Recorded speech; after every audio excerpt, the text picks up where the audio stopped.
Kanye West does not need an introduction at this point, of course. He's been in the limelight for over 20 years, responsible for some of the most influential and highly regarded music of the 21st century. An impactful figure in music, fashion, and general pop culture, Kanye has been responsible for ushering in a whole new generations of musicians, including heavy influences on the likes of Travis Scott, Kid Cudi, and Drake. He's always been very controversial, of course, whether it be for his infamous George Bush statement after Hurricane Katrina. The destruction of the spirit of the people of southern Louisiana and Mississippi may end up being the most tragic loss of all. George Bush doesn't care about black people. Please call. Or the 2009 VMAs incident. Yo, Taylor, I'm really happy for you. I'm gonna let you finish. But Beyonce had one of the best videos of all time. Kanye's career has always been fraught with turbulence. But over the last decade, and especially in the last couple of years, it has gone well beyond the realm of mere controversy. It's divulged into flat-out hate speech, completely tarnishing his legacy with countless desperate attempts to remain relevant. I have to preface this video with laying out where I stand and what my relationship to Kanye's music was and how it is now. I was a die-hard Kanye West fan growing up and as a teenager. I bought every album, I listened to every single leak. I would go to great lengths to try and rationalize the things that he said that are simply moronic. Like, I was one of those people who could, and in all honesty I probably still could, identify every single Kanye song from like 1 second of audio. And it's precisely because of that relationship with his music that I wanted to make this kind of video. Because after the things he's said and done in the last few years, I actually found it surprisingly easy to just say, fuck this guy. I always envisioned it would be kind of difficult letting go of my attachment to the art someone had made because of the horrible things that they'd said. But it turns out when someone says that they like a particular Austrian painter, it's very easy. Music is such a personal experience for me, and the notion of separating the art from the artist is complete bullshit, especially in Kanye West's case, where in his latest music, he continues to rap and write about the very things that make him morally reprehensible. If you're watching this video for some apologist spin on Kanye West, please go away. I don't think it's a hot take to say that I'm very happy to not have people watch my video who continue to defend someone who sells fucking swastika t-shirts. Kanye West isn't just a random person on the internet. He's a multi-millionaire with worldwide influence. By virtue of that fact, the things he says has impact, real world impact that isn't trivial. The point of this video is to track his spiral into bullying, contrarian lies, and hate speech over the last 10 years, and we'll focus on the particularly horrible stuff since 2022 as well. I'm going to start this story in August of 2015. Kanye is recently married, a couple of years out from the release of Yeezus, and is making his next album. At the VMAs, he's presented with the Video Vanguard Award by none other than Taylor Swift, who he infamously interrupted at the same ceremony 6 years prior. He goes on one of his trademark stream of consciousness, borderline nonsensical speeches about fatherhood, Justin Timberlake, MTV, and award shows in general, before declaring right at the end that he will be running for president in 2020. As you probably could have guessed by this moment, I have decided in 2020 to run for president.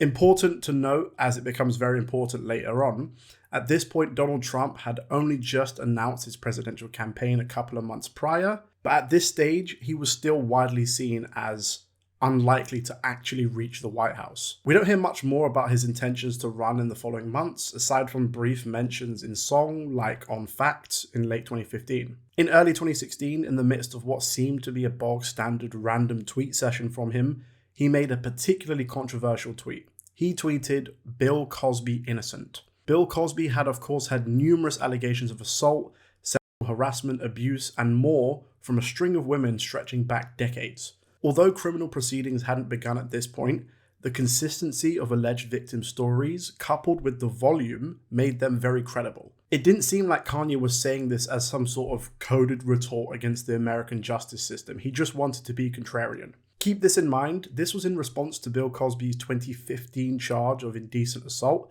for which he was found guilty for in a court of law and sent to prison in 2018. The only reason that conviction was eventually vacated was because his due process rights were being violated. Bill Cosby has also been found to be civilly liable for having sexually assaulted a separate victim when they were only 16 years old. So yeah, these accusations weren't just rumors or slander. The fact that he was promoting his album, The Life of Pablo, can't be ignored too, as controversy prior to a release is only going to fuel more buzz. He was also doing general Kanye outlandish things like beefing with Wiz Khalifa on Twitter and proclaiming his own genius. The Life of Pablo drops in February. It's as scatterbrained as his tweets, but it's surprisingly quite good.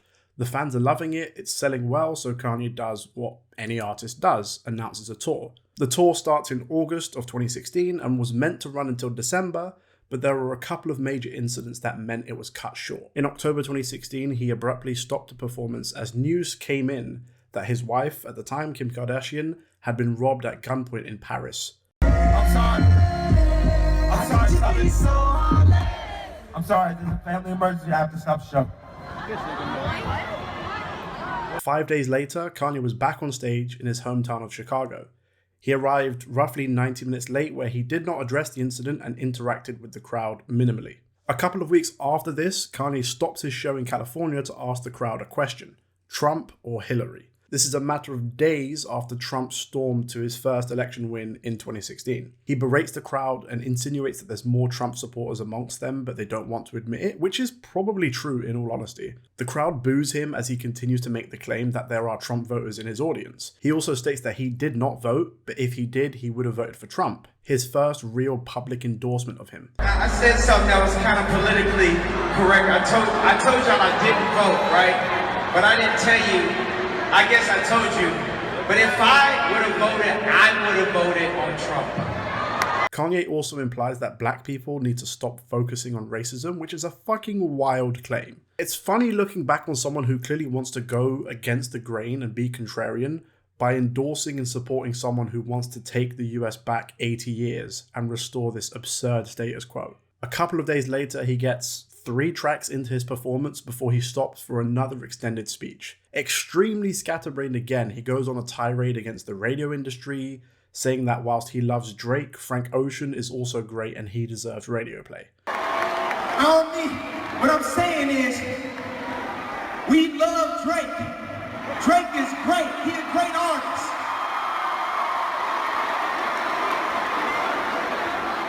But Frank Ocean is great too. He says that he's on his Trump shit tonight and references Kid Cudi's greatness, the VMAs incident, Beyonce, and how he doesn't want DJ Khaled sending killers at his head. This lasts about 15 minutes before he declares that the show is over, and it wasn't just the end of the show, but it was the end of the entire tour as he unceremoniously walked off stage. The next day, he was admitted to hospital in LA, which was attributed to exhaustion. He was willingly taken to UCLA's medical center for evaluation, and after which his mother-in-law at the time, Kris Jenner, told the press that he was extremely tired and needed some rest. Kanye was in hospital for more than a week before being discharged to his home, with some reports claiming he'd suffered temporary psychosis due to sleep deprivation and dehydration. We then see one of the most striking images of Kanye's career and the pinpoint moment that his dark spiral can be tracked to. Shortly after his release from hospital in December of 2016, he heads to New York for a meeting in person with President-elect Donald Trump. The substance of the meeting itself was incredibly vague, with Trump saying they spoke about life. Trump said that they were longtime friends, with Kanye's only contribution to the camera was him stating that he just wanted to take pictures. I would bet all of my belongings that their meeting was incredibly vapid, filled with vague platitudes about growth and ideas that, when you boil it down, really means nothing. It's an approach to issues that the two share deeply. 2017 was a relatively quiet year, by Kanye standards at least, with the most notable news being that he was reportedly inviting every high-profile person in hip-hop to work on new music in Wyoming. In April 2018, in the run-up to his famous Wyoming sequence of albums that would release in the spring, Kanye doubled down on his support for Trump and other conservative grifters. They're grifters. He expressed admiration for Candace Owens, who at the time was the communications director for Turning Point USA, which is now headed up by Charlie Kirk, the right-wing conservative organization that seems to spend all of their time and money just debating college freshmen. The likes of Tucker Carlson, Ben Shapiro, Matt Walsh have all been speakers at their events. Candace Owens is someone, based solely alone on who she associates with, whose views are incredibly predictable and regressive. It's not surprising that she's a climate change denier. It's not surprising that she's extremely transphobic and claims that George Soros paid people to take part in the 2020 George Floyd protests. It's just crazy shit. She also claimed that the trial of Derek Chauvin was mob justice and wasn't fair. You know, it's not like there was video evidence literally showing him slowly murdering a human being. Suffice to say, she's incredibly stupid. Anyway, Kanye tweets in succession about his love for Trump and how they both have dragon energy, whatever the fuck that means. Kanye said, "I love everyone. I don't agree with everything anyone does. That's what makes us individuals, and we have the right to independent thought." This is, to this day, one of the most brain-dead things Kanye has ever said. Nobody is saying that you have to agree with everything anyone does. What people are saying is that the man who was trying to repeal the fucking Affordable Care Act and was actively reversing efforts to slow down the rate of climate change and, you know, separated families from each other at the borders and was overtly Islamophobic, a person like that probably shouldn't have your support. Nobody agrees with everything anyone does. I don't agree on some things with people who share my values and political beliefs. But those disagreements aren't, you know, basic human rights. There are some things that aren't up for debate. It's a very clear example of Kanye simply trying to be contrarian. He sees the arts and creative industry as typically left-leaning and progressive, so he goes the other way. Not without any thought or consideration of his influence, but purely as a shallow attempt at being different. This is also the first time we see him with the MAGA hat on. A few days later, he releases a song with T.I. called Ye versus the People. A song that displays Kanye's incredibly stunted and selfish view of politics so clearly. A fact that even T.I., as the so-called people, on this song points out. The song is hilarious for the fact that T.I. himself, a person who has done very questionable things, raises legitimate points. He calls Kanye selfish, points out the white supremacy rhetoric of MAGA, and that he continues to let the people down who used to look up to him. Kanye's retorts are vague and shallow, saying he added care and empathy to MAGA and that he's made it out of the sunken place. I would argue that someone actively endorsing Donald Trump fundamentally did not understand the metaphor of the sunken place or Get Out as a film. Back in 2018, as someone who was still kind of sipping some of the Kanye Kool-Aid, I would recognize that Trump is the scum of the earth, but I was one of those people who would try and do mental gymnastics for Kanye. It's now obviously very plain to see that Kanye was just twerking for attention. Playing the whole respect everyone's opinion man card is fucking lame. Not everyone's opinion deserves respect, and if your opinion involves actively denying others basic human rights, then it's fuck you. That shouldn't be a wild or radical thing to say. In the midst of his Wyoming series of albums in spring of 2018, Kanye does an interview with Charlamagne the God. As with so many of his long-form interviews, it is mainly a collection of vague, pseudo-intellectual nonsense. Important to note, I am aware that this is taking place after his diagnosis of bipolar, and I'm not downplaying how big of an effect that can possibly have. However, it would be an insult to everyone else with bipolar to insinuate that that is the reason that Kanye has now become a fan of fucking Hitler. The interview with Charlamagne the God is pretty tone-deaf, especially in the moment where he compares Donald Trump to George Bush. He says that if racism was a deal breaker for him, he wouldn't live in America. It's incredibly stupid because it seems to recognize that America is a racist country, but it's also an incredibly out-of-touch thing to say for not even attempting to acknowledge that for 99% of Americans dealing with racism in America, packing their bags and living wherever they would like to live is not an option. Racism for most Americans who have to deal with it is not something they feel they can opt out of. It's a horrible fucking burden and a very real aspect of their lives. He continues to prove his fundamental misunderstanding of politics by saying that when he runs for president, he wants his campaign to be inspired by Trump with Bernie Sanders' ideas. Those two things are mutually exclusive. The reason Trump's brand of politics is so popular is because it is right-wing populism. It preys on the fears of the uninformed. It isn't just because he's a showman. Around the same time, Kanye also appeared on TMZ to discuss Trump, his MAGA hat, free speech, and more. And then he drops one of the more infamous quotes of his career with the whole slavery is a choice line. Yeah, I'm always gonna represent that, but I also represent the world. When you hear about slavery for 400 years, that sounds like a choice. Like, you was there for 400 years and it's all of y'all? You know, like... And thankfully, one of the TMZ employees stands up and absolutely roasts him for it right then and there. I actually don't think you're thinking anything. I think what you're doing right now is actually the absence of thought. And the reason why I feel like that, because Kanye, you're entitled to your opinion. You're entitled to believe whatever you want. But there is fact and real world, real life consequence behind everything that you just said.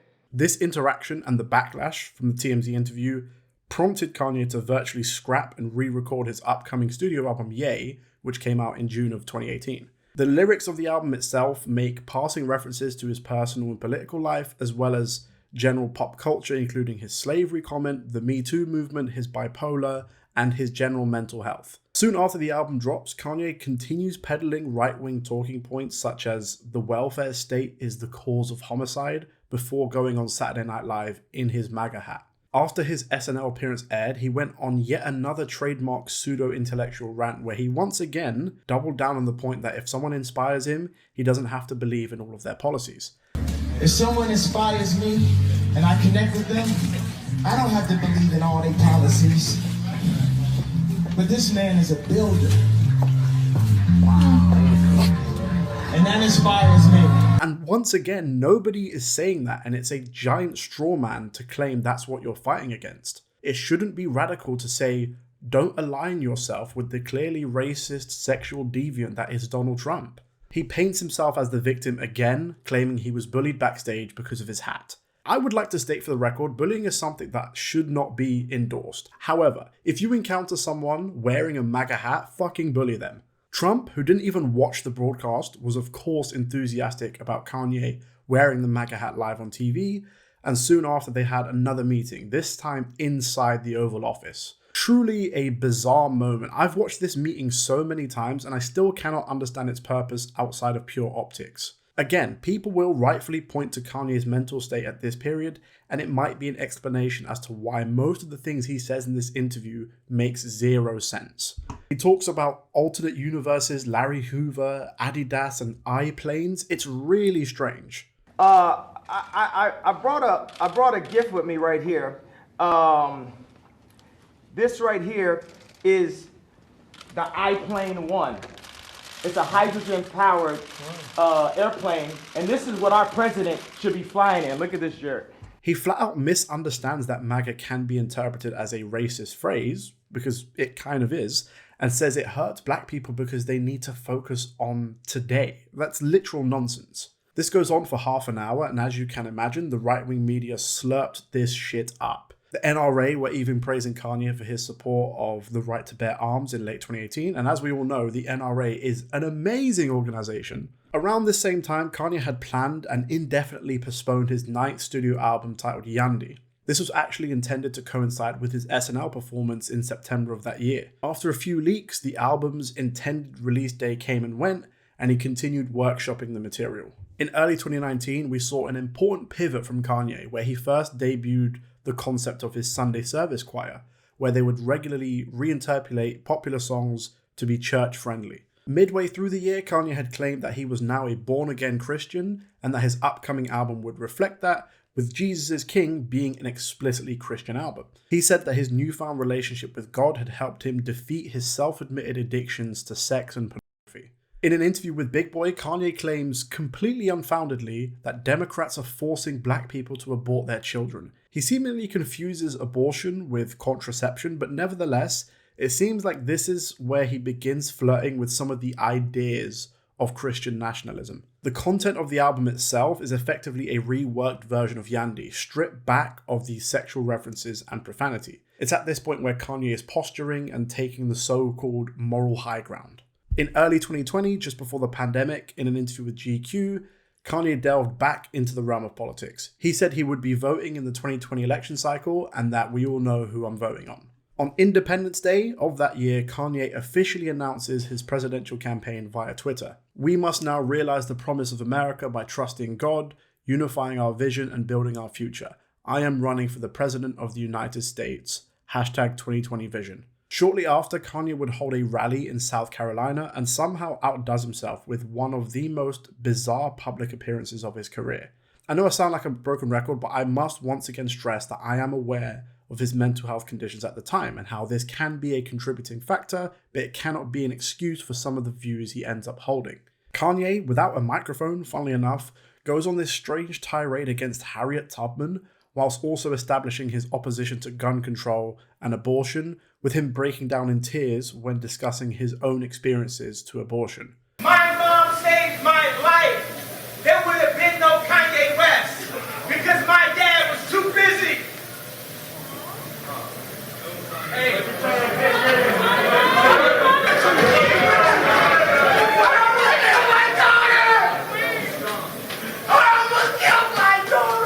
He also went on record to recognize how unpopular Donald Trump was during the George Floyd protests. It's worth noting that Kanye donated $2 million to George Floyd's family after his death. It's also worth noting that Kanye would be sued by the Floyd family a couple of years later after he falsely claimed that George Floyd died from a fentanyl overdose. Anyway, this is all happening as he's apparently recording his next album, what would become Donda, in 2021. Many people speculated that all of this was another ploy for attention and a clever marketing tactic. Regardless of what it was, it represented Kanye drifting even further to the right. This was also a time of turmoil in his personal life. Kanye claimed on Twitter that his mother-in-law, Kris Jenner, had tried to lock him up and that he was considering a divorce from Kim Kardashian. Kim Kardashian publicly addressed Kanye's bipolar disorder and the effects on their family and asked for empathy and privacy.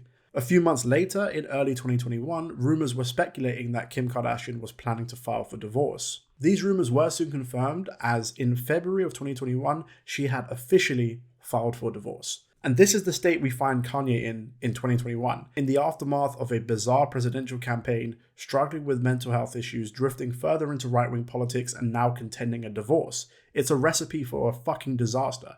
Now, this section may sound like a bit of a tangent as Kanye's music isn't the main focus point of this video, but this period is crucial in understanding how we got to the really fucked up shit by the end of 2022. So, in 2021, Kanye had been in a long-standing beef with Drake, which had been dormant for a couple of years until summer of that year, where Drake reignited it on a Trippie Redd song.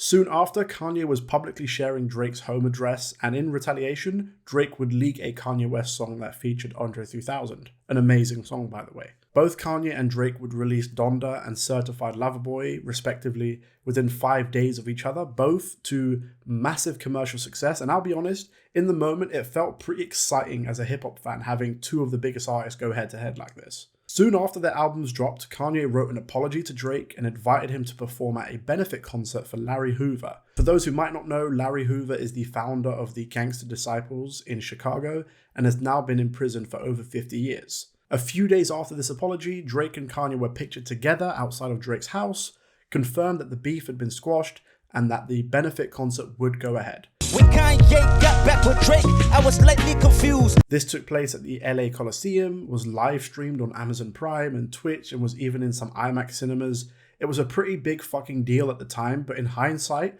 really strange. Seemingly, Kanye was back to focusing on music. Donda 2 was kind of released in early 2022, and I say kinda because it was a STEM player exclusive and was comprised of half-finished demo tracks, but bad music is always better than bad politics in my opinion. That, however, did not last very long. In March of 2022, Kanye was temporarily suspended from Instagram after dropping a slur on Trevor Noah's head. This was in response to Trevor Noah's critique of Kanye's continued pestering and borderline harassment of Kim Kardashian in the preceding months, which took a dark turn after Kim Kardashian was declared legally single. Important to note that Kanye and Kim had been separated for a long time before this was legally declared, and Kim Kardashian was dating Pete Davidson at the time. Kanye released a music video for the song Easy, and in that music video, he ties up and buries a clay version of Pete Davidson. Kim Kardashian was understandably upset about this because who the fuck does that? Kanye had been scheduled to headline Coachella in 2022, but very soon after those social media antics, he pulled out. A few months went by until October of that year, where Kanye would go way beyond the point of no return.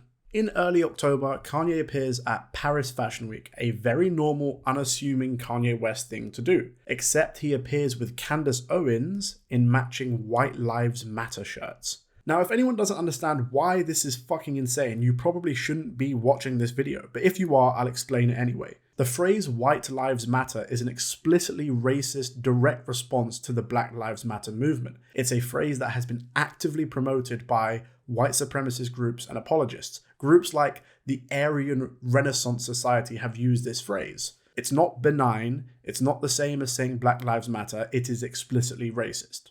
In the context of Kanye and Candace, they are two seemingly brain-dead contrarians who are fighting back against the tyranny of what they see as this woke mind control. The danger isn't that I believe Kanye and Candace Owens are white supremacists. The danger is that their actions empower and legitimize the views of people who actually are.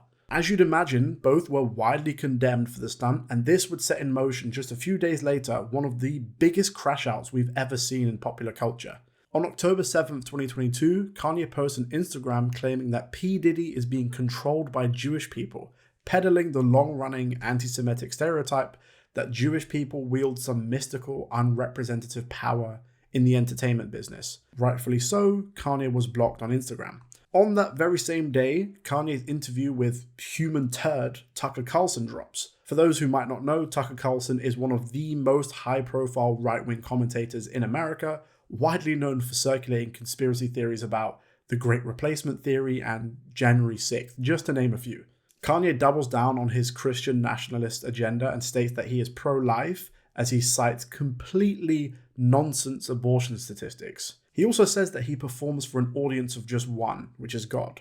We know that is absolute bullshit. He continues to desire the spotlight for purely selfish reasons and gets extremely jealous of others. It's the reason he entered that beef with Drake, as he was the commercial threat. It's the same reason he attempted to insert himself into the Kendrick and Drake beef. He paints himself as a victim simply because those around him told him that Trump was bad. I had someone call me last night and said anybody wearing a White Lives Matter shirt is going to be greenlit, and that means that they're going to beat them up if they wear it. And I'm like, okay, green light me then.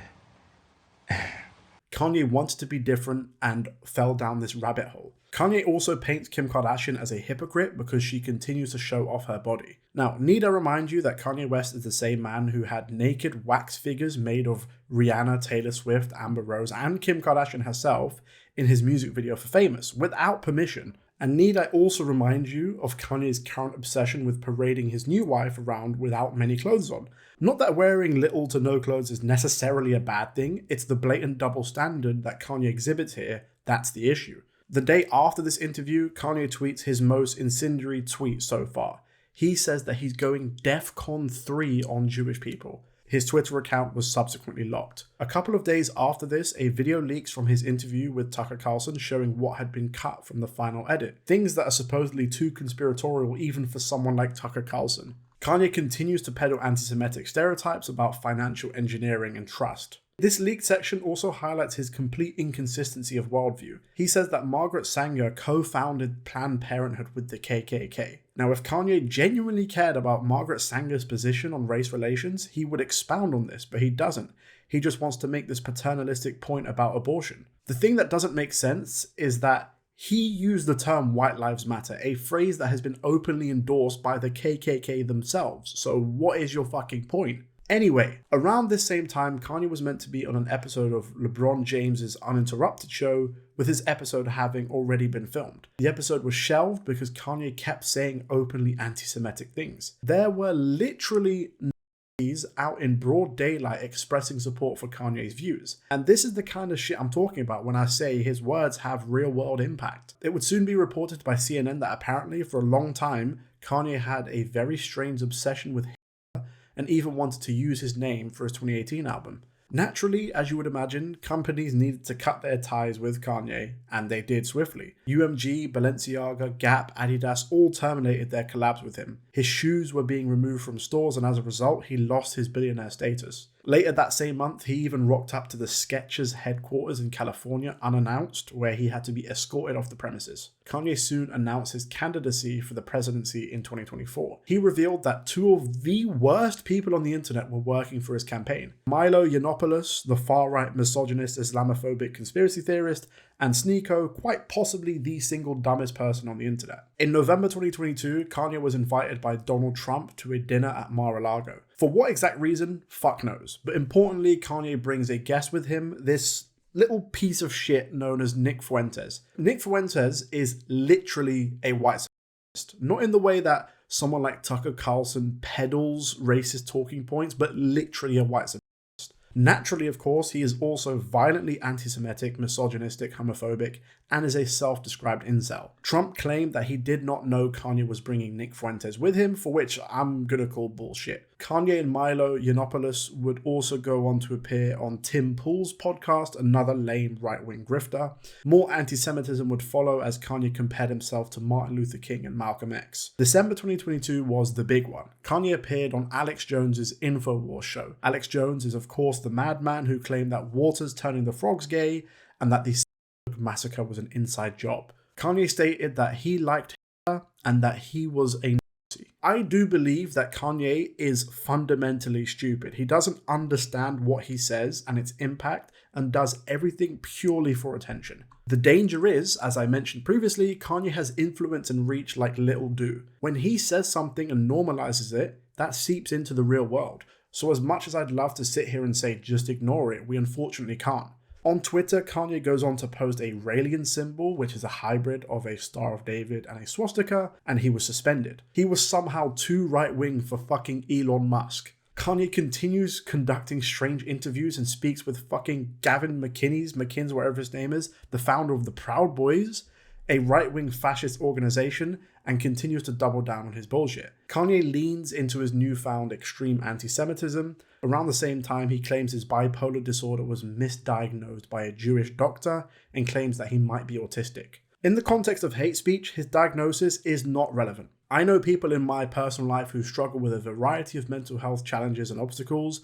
None of them are fans of Austrian painters. Christmas came and went with the world very understandably icy towards Kanye West. But in online spaces, his rabid stans continue to defend almost anything he says. And this is why I say that cancel culture is a fantasy, it's not real. People get away with the most heinous things all the fucking time. We live in a world where Kanye West can say he likes Hitler and still have #1 albums and songs after the fact. Cancel culture is just code for someone doing or saying something shitty, being rightfully called out for it, and then being angry that they got called out. Anyway, in early 2023, Kanye delivers the worst apology of all time, saying that after watching Jonah Hill in 21 Jump Street, it made him realize that he might like Jewish people after all. The rest of 2023 was comparatively quiet, with the biggest news being his announcement of the Vultures collab albums with Ty Dolla $ign. This is where the whole separating the art from the artist argument becomes bullshit. Kanye continually makes references to all the horrible things he's said and done. Kanye is clearly not separating art from the artist, and we shouldn't have to either. Besides the fact that Vultures 1 and 2 are some of the worst mainstream hip-hop albums of the decade so far. So now we come to 2025, and Kanye is gagging for attention like I've never seen before. But I must remind you once again that because he has millions of followers, his bullshit incendiary trolling has real-life consequences. A few days before the Super Bowl in February, Kanye tweets "Free Puff." In case you didn't know, P. Diddy has currently been charged with some of the most heinous crimes you could possibly think of. There is also video evidence of him physically assaulting his ex-wife, Cassie Ventura. Important to note again that this is in the run-up to Kendrick Lamar's Super Bowl performance. Kanye loves being the center of attention and clearly hates that Kendrick is having one of the biggest years ever for a rapper. It's nothing new. Beef aside, he's done the same thing when Drake was on top of the world. For some really strange fucking reason, he also starts tweeting links to all of his favorite videos. He goes on another Twitter rant referencing Chris Brown, more anti-Semitism, being anti-woke, and once again calling himself a Nazi. Thankfully, I deleted Twitter after the 2024 election, but it does mean that I've had to go through Twitter archives looking for all of these tweets. There are 323,000 people that like his tweet where he says, "I love him, now what bitches?" That's objectively not funny. If you think it's funny, you're either 12 years old, a fascist, or brain dead. This isn't some basement-dwelling troll with 100 followers. It's Kanye West. And these fucking loser, red pill, never spoken to a woman, lonely dudes who blame everyone but themselves for their unhappiness slurp this fucking shit up, and it translates into the real world. Kanye also tweeted "fuck Virgil" in reference to Virgil Abloh, the fashion designer who worked alongside Kanye for years, who passed away in 2021. It's an objectively horrible thing to say, but if this is the point where Kanye crossed the line for you, you need to sort out your priorities because he was long cooked well before this. I can't even list all the horrible tweets from earlier this year because there's far too many. There's grape apology, support for Andrew Tate, more praise and him announcing he will be selling swastika t-shirts. He flat out endorses domestic violence and praises Elon Musk's salute too. Kanye also has an advert air during the Super Bowl itself.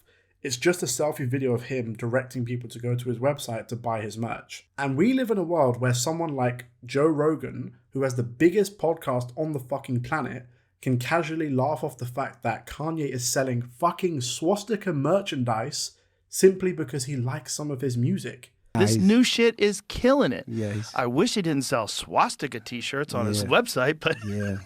He does that to fuck with people.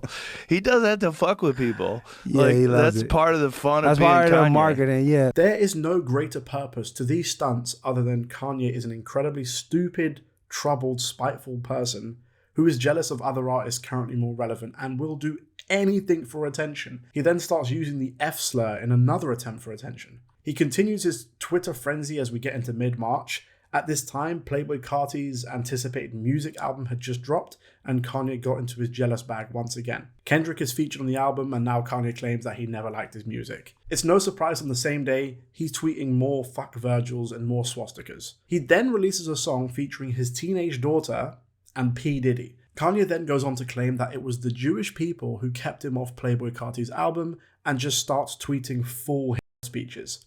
And do yourself a favor and look at the comments of this video. Shit like, Ye brought me here, and this would go so hard as the intro to Bully is just so lame and so sad. He then tweets at Iggy Azalea to get her and Playboi Carti's son on his song before going on another rant about how Virgil Abloh, Travis Scott, Playboi Carti, Drake, and bizarrely Tyler the Creator have all betrayed him. He gets angry about Kim Kardashian's custody of her own children, and to be honest, I think she's doing the right thing considering some of the people Kanye associates himself with.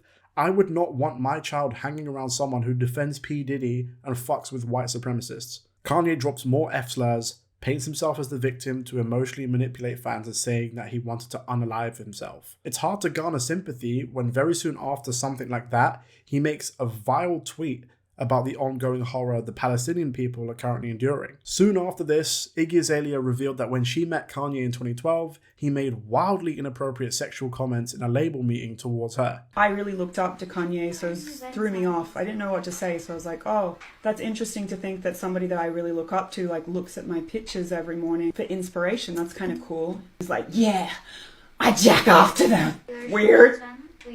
Don't know what to say. Weird. He was like, but you've got a boyfriend, right? Like, yes, I have a boyfriend. He was like, how big is his And Kanye himself has confirmed that this interaction was true. Kanye begins tweeting homophobic tweets directed at Drake and drops a particularly disgusting comment about Jay-Z and Beyonce's children. His antics were so annoying that Playboi Carti himself, Mr. Mysterious, had to tweet him to tell him to simply shut the fuck up. After this, Kanye went to promoting terrible sounding music from his supposedly upcoming Bully album that he's working on. Now, just a few days ago, at the time of recording, it was reported by TMZ that Kanye had recorded a podcast with Andrew and Tristan Tate on March 10th, as his teenage daughter was apparently visiting. This isn't confirmed, but this is the rumored reason why Kim Kardashian cut the visit short. I'm sure you will have the displeasure of knowing who the Tate brothers are, perhaps the faces of online misogyny and stupidity. Andrew Tate's former lawyer, Joseph McBride, tweeted that, last night I sat on a couch and watched Andrew, Tristan, and Kanye talk for hours about the suffering and betrayal they've endured for achieving greatness on their own terms. It's always the worst fucking people on the planet who think they're the victims and haven't done anything wrong. It's worth noting that Andrew Tate, as I speak, is being sued by an ex-girlfriend for violent abuse. And that's where we're at now. Kanye has beyond tarnished a musical legacy for attention and contrarianism, and I genuinely do not believe he understands the influence he wields. We live in a world where the most abhorrent things are becoming normalized, and Kanye is a cog in that machine. It's a string of desperate, sad cries for attention from a washed-up, lonely artist. And all of you fuckers in the subreddits and Twitter threads that think this is edgy or cool, you are legitimately the lamest people on the planet. As I said at the top of the video, growing up and as a teenager, as a young adult even, Kanye was my favorite artist on this planet. So I feel I have a vested interest, more than most maybe, in his complete capitulation. I vividly remember first seeing the All Falls Down music video on MTV when I was 7 years old, or hearing Flashing Lights for the first time, or being 16 and telling everyone I knew that Yeezus was the greatest artistic achievement of the decade. The guy made some of my favourite pieces of art of all time, but that art was personal, and it's exactly why I refuse to separate the art from the artist. The reason Streetlights on 808s was such an emotional moment is because you had the context of his personal struggles. The reason Only One is so tender is because of his relationship with his mother and children. The reason Hey Mama is amazing is because of his personal experiences. I could go on and on and on. I will continue to see art as an expression of personal experience, whether implicitly or explicitly. And for that reason, all of Kanye's amazing art is forever tarnished for me, and anything new he releases is rendered redundant. For the simple fact that if anyone in my personal life said and done the things he has, they'd be cut off immediately. If one of your friends started selling swastika t-shirts, would you be cool with it? I should fucking hope not, and it would probably taint your friendship. No art is too good to ignore the things Kanye West now says and peddles. And at every opportunity, when his bullshit is repeated online or in real life, it has to be countered.